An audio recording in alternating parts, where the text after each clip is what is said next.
Fried chicken. Sino bang bata na hindi kumakain ng fried chicken? Ako, alam ko, nung bata ako, pag nakabig ako ng fried chicken, alam ko, panalo to. Pansiteria, restaurant, kanto. Alam nyo, pagdating sa fried chicken, hindi pa huhuli ang mga taga Marikina. Alam nyo naman, pagdating sa fried chicken, kasama na yan. Sa history ng Marikina, nung high school nga ako, pag sumakay ka ng jeep, sasabihin ni Manong, saan to? Sa Ligayes lang po, diyan sa may fried chicken. Nasa jeep ka pa lang, fried chicken na. Yan ang gagawin natin. Pakikita ko sa inyo. Maraming klase ng fried chicken sa amin eh. Pero ang gusto kong ipakita sa inyo, yung pag pupunta kayo ng restaurant, kakaibang texture yung fried chicken. Alam nyo, may ibang ginawa. Hindi ko alam kung paano nila ginagawa, pero susubukan natin gayahin. Yan ang pakikita ko sa inyo. Ito pong aking manok na nabili. Ito po yung whole chicken. Siya po ay 2.5 kilos. Hinati ko po sa gitna. Bala ko i-butterfly pero hinati ko sa gitna. Gusto kong nagpa-fried chicken. Pwede niyong iluto ng whole chicken. Kaso gusto ko yung kalahati ng manok para talagang malutong pati yung mga ribs sa likuran. Yan ang type ko. So, pakikita ko sa inyo, itong manok na to, tinimplahan ko na 2 hours in advance bago tayo magluto. Ito, naghalo lang ako ng 1 teaspoon na garlic salt, then half teaspoon na regular salt, saka half teaspoon na ground pepper. Yun lang ho, medyo binasahe ko lang. Halos eksakto. May natira pang konti doon sa aking mixture. Yun lang muna ang tinimpla ko 2 hours ago. Ito, naglagay ako. Ito ay 6 cups na tubig. Inaalalayan ko muna kung baka lumubog na to sa 6 cups. So, ilagay muna natin ang ating sibuyas. Ang ating sibuyas ay 1 cup ng chinap ko. Lagay muna natin ang sibuyas. Itong aking garlic, ito ay isang ulo ng bawang. Pinitpit ko lang. Yan, lagay natin. Lalagyan ko lang mga 3 laurel. Maganda to eh. Parang pangalis lang sa ng manok. 3 pirasong laurel. Ayan na. Okay, lagyan natin ng whole pepper. Itong lalagay kong whole pepper, siguro to mga 1 teaspoon lang. Ayan, 1 teaspoon. Lagyan natin ng whole pepper. Siguro ito mga, dahil may timplada na yung ating manok, siguro another, teaspoon lang. 1 teaspoon lang. Yan, 1 teaspoon. Para medyo malinamnam, lalagyan ko ng garlic salt. Again, itong ating, kung sa magsiswimming, yung ating manok. Ayan na, 1 teaspoon lang. Ayaw natin umalat. Ayan. So, balik. Ayan. Medyo haluin natin bago mag-swimming yung ating manok. Ayan ha. By the way, itong video na to, may 3 tanong dito na lalabas. Kaya hanapin ninyo itong 3 tanong na to. Kada isang subscribers, pwedeng manalo ng isang tanong. Isang pa-Gcash natin, paulam ni Mambong. Ayan. Ito. Ganda ng pagkakaano. Ayan o, timplado na yan o. Ganda o. Lagay natin dito. Ayan. Ang estilo po nito, pag inyong pinakuluan, babantayan nyo po dahil ayaw namang magka-biyak-biyak yung mga balat. Maganda buo yung ating balat. Kaya ito, medyo paliliguan ko rin to. 6 cups. Baka dagdagan ko pa. Dagdagan natin lang. Para medyo lumubog lang ng konti. 7 cups. Okay. Tatakpan ko to. Siguro in about 5 minutes, kumukulo na to, saka ko oorasan. Kaya pagbalik ko, pakita ko sa inyo. So far, mga 8 minutes, narinig ko kumukulo na. Gusto ko nang bilingin eh. Medyo paliguan ko muna bago natin bilingin. So ngayon, pagbiling, parasan nyo lang, another 10 minutes siguro. At ibibiling uli natin ng paisa pa. Pagbalik ko, makita nyo, iba itsura. halos 20 minutes. 18. Actually, ang total time ng pagpapakulo ko dito is 18 minutes. All throughout ng 18 minutes, napansin nyo, nabiling ko na uli. Medyo pinapaliguan ko lang siyang ganito. Yan, ganyan lang. Ready na to. Papatayin ko. Hanguin natin ang dahan-dahan. Pagbalik ko, pakita ko sa inyo kung paano ipiprito to. Okay, nahango natin yung ating manok. Ito yung isa. Ito ngayon, pakikita ko sa inyo kung paano natin lalagyan ng very light na butter. Ibabatter natin ng konti, pero di naman yung parang breaded chicken ang balak natin. Ito, nag-mix na ako kanina. Pag napansin nyo, very light.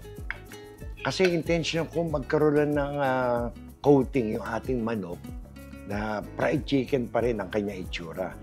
Ito, ang inilagay ko dito, half cup na ordinaryong harina, quarter cup na cornstarch. Yan ang aking ratio lagi. 1 teaspoon na garlic salt para medyo malinamnam imbes na ordinaryong salt. Then nilagyan ko siya ng half teaspoon na chicken powder para medyo malinamnam. Then half teaspoon na pepper. Sabay nilagyan ko lang isang ordinaryong itlog, ordinaryong sa isang itlog. Then 3/4 cup na tubig. Ito ngayon ang consistency. Kasi hindi ko habol maging breaded chicken to. Ang gusto ko lang yung may coat siya. So, ito ang nakagawian ko. Ito yung isang manok. Ganda Yun buo Ang karaniwang inaano ko, binabutter ko muna, yung likod. Tignan nyo, napaka-light. Ganyan lang. Kasi hindi nga natin gusto maging breaded chicken yan. Pagkatapos nitong likod, yung harap naman ang pupunasan nyo. Yan. Pagbalik ko, ready na itong ihulog.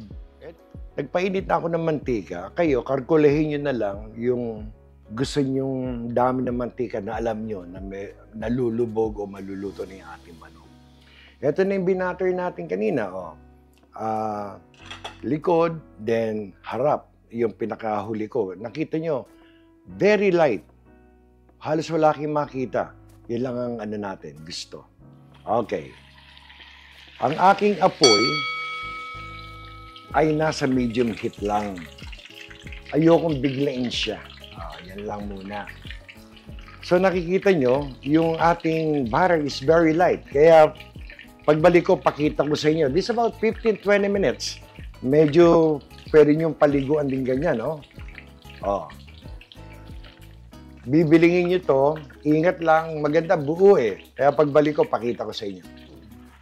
Napakaganda Alam nyo, biniling ko to kanina, sabay biniling ko na pabalik. Eto na, medyo pinapaliguan ko na lang yan. Ready na yan, 10 minutes each side. Yan po ang inano ko. After 10 minutes, biling. Ito ngayon, biniling ko na. Hahaguin ko siya. Iluluto ko yung pangalawa. Pagbalik ko, pakita ko sa inyo yung itsura. Ito na ang ating fried chicken. Naluto ko na yung dalawa. Nahango ko na. Mamaya, pakikita ko sa inyo yan. Pero, pag kumakain kayo sa pansiteria ng manok, ang fried chicken, pwede namang banana ketchup, pwedeng sarsa ng lechon, gravy. Pero iba yung sa pansiteria, hindi mo alam kung ano ba to? Sweet and sour ba to? Ano ba to? Ketchup ba to? Kakaiba to Yan ang gagawin natin. Nagpakulo na ako ng 1 cup na tubig. Ayan. Bali ang magiging base natin dito, etong banana ketchup. Lalagyan. Dito ko na nilagay kasi napakahirap. Ayan Tatansyahin ko ang ating... So, bali ang inilagay kong ketchup ay kulang-kulang half cup. Ilan muna natin to. Yan ang magiging base natin. Ngayon, lalagyan natin ng oyster sauce. Ito mga lang to. Mga 1 teaspoon. Lagyan natin ng oyster sauce. 1 teaspoon. Yan. Halo ulit. Kung bango, naamoy ko na agad yung banana ketchup. Then after ng oyster sauce, lagyan natin to ng mga 1 teaspoon na regular na toyo. 1 teaspoon yan Ganda na yung tsura Mabilis lang to, pero ito yung nakikita ninyo sa mga pansiteria na fried chicken sauce. Ito mga half teaspoon lang, garlic salt. Garlic salt. Half teaspoon. Yan, para malinamnam. Medyo pakuloy nyo ng konti, titikman natin kung gaano karaming asukal. Masarap, medyo manamis-namis eh. Ayan. Medyo pakuloy nyo lang ha. Tikman ko muna ng konti. Ang ganda ng kulay oh. Tikman ko muna. Swak ang alat. Yung ating banana ketchup, swak. Kailangan ng asukal. Masarap, manamis-namis. Lalagyan ko to ng 2 teaspoon. 1. Swak na yan. Yung tamis na yan. Pag hinalo ko to, lalagyan ko na to ng ating cornstarch. Done na. Then, pakikita ko sa inyo yung ating soup na parang egg drop soup na may pagka-hotota. Yan ang katerno. Ayan na, kumulo na. Nahalo na natin. Kung ano yung gusto nyo lapot, at magkanaw lang kayo ng cornstarch. Dahan-dahan lang, unti-unti muna. Para hindi naman siya mabigla. Ayoko na sobrang lapot. Ayan na. O, patayin. Ayan na, o. Kusa ng lalapot. Ako, ganda ng consistency ng aking Parang na-miss ko ang mga pansiteria. Diyos ko. Halo-halo lang. Ganyan lang. Yan, hindi siya malapot, hindi siya malabnaw. Done. Napakasarap nito. Itong ganitong klaseng sauce para sa fried chicken. Pagbalik ko, soup na tayo. Ito na ang ating soup na sinasabi ko. Yung natira sa ating pinagpakuluan o kaldo, eksaktong 4 cups ang natira. Dinagdagan ko siya ng 2 cups. So, bali ito, 6 ang magiging soup natin. Ayan. Wala akong idinagdag na kahit anong panimpla. Maliban dito, dadagdagan ko lang siya ng 1 teaspoon na toyo. Lagyan natin. 1 teaspoon. Yan lang ang dinagdag ko. Added flavor saka yung kulay. Ito na. Pakuloyin lang natin itong ating magiging kapares na soup. Kumukulo na. Ang ganda. Tikman natin.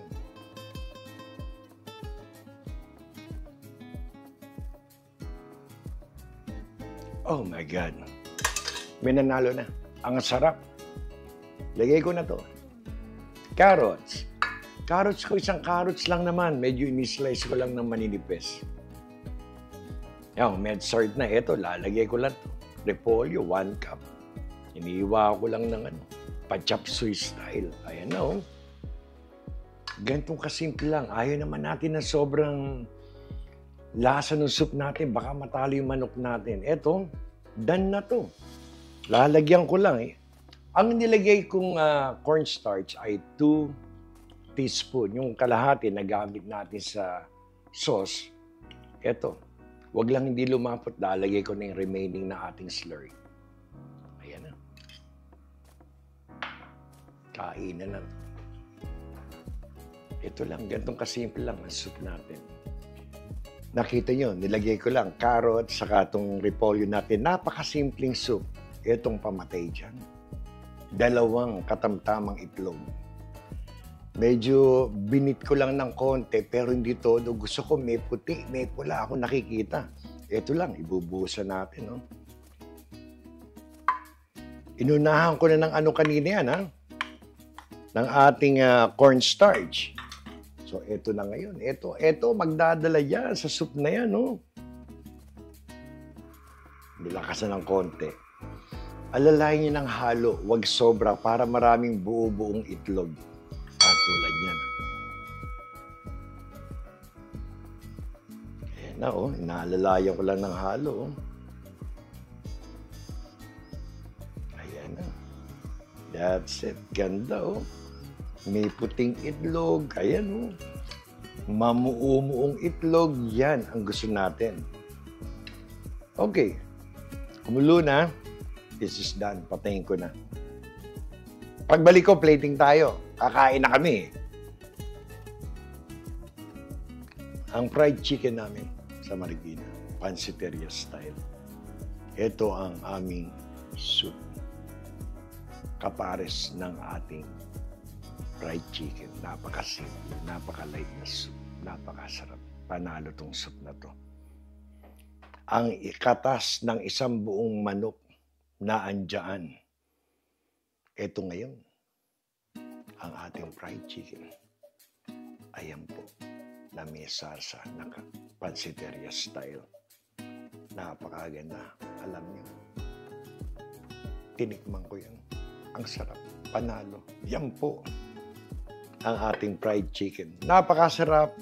May kahaba na ating video, pero muli, isa na namang mapagpalang araw para sa inyong lahat. Salamat sa Diyos. Tayo may masarap na fried chicken.